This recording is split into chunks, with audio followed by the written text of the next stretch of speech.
Hello everyone, welcome back to my channel, the place where we talk all things records. So today I'm going to be doing a video in correspondence to my Abbey Road video where I tell you sort of how to identify if it's an original pressing.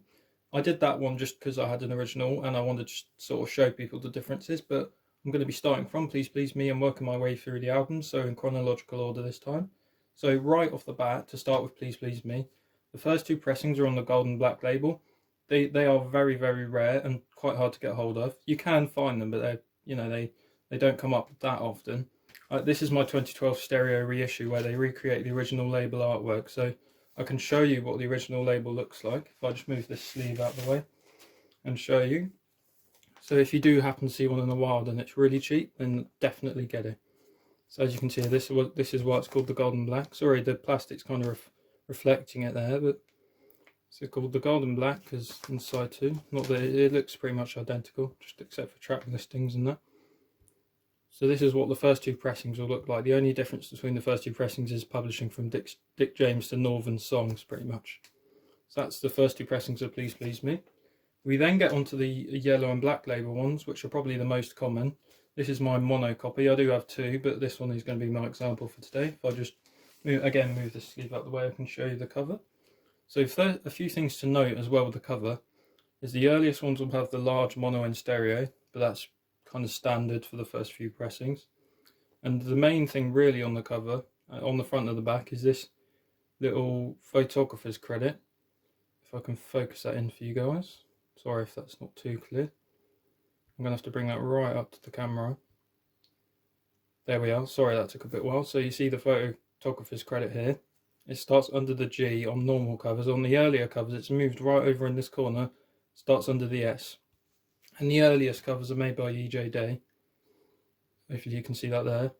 So the sort of first version is the far over credit, E.J. Day, then this sort of placement of the credit, and then E.J. Day, and then it's moved on to Garrett and Lofthouse, I believe.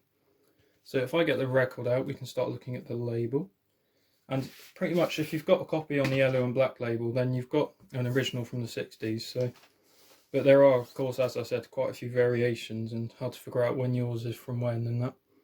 So if we look at this one, this is classed as like a third or a fourth variation. It really depends on what you believe as a collector, but I'll just explain that right now.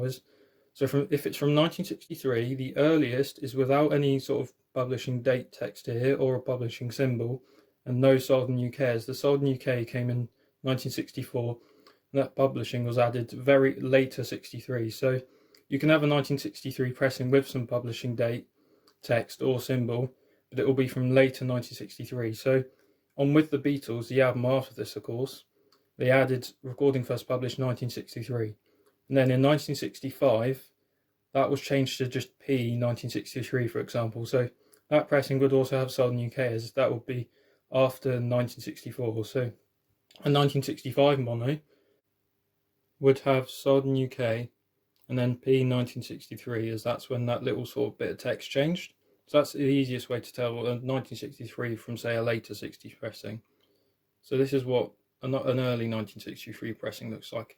And the matrices, of course, are quite important. You have one N on side 1 and then one N side 2. Not sure how clear that's going to be coming up.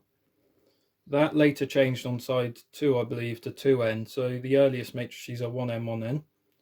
And that is probably the easiest way to tell an earlier pressing. So just to reiterate and make sure that you sort of got all that information, an early 1963 pressing will have no publishing sort of dates or anything there, and no sold in UK, because the sold in UK came in 1964. So easily, if it has sold in UK, then it's in 1964 onwards. And also, if it's got any publishing dates or anything down here, then it's late 1963. So with publishing dates and that, without sold in UK, it's late 1963. And that's sort of the easiest way to tell. And as I think I mentioned, or even if I didn't mention earlier in the video, the 1969 pressings will have no sold in UK, but the P 1963, for example. So that's kind of the easiest way to tell all the differences. So sorry that was kind of a short video today, but hopefully that's helped you figure out your original pressing of Please Please Me. Thank you for watching.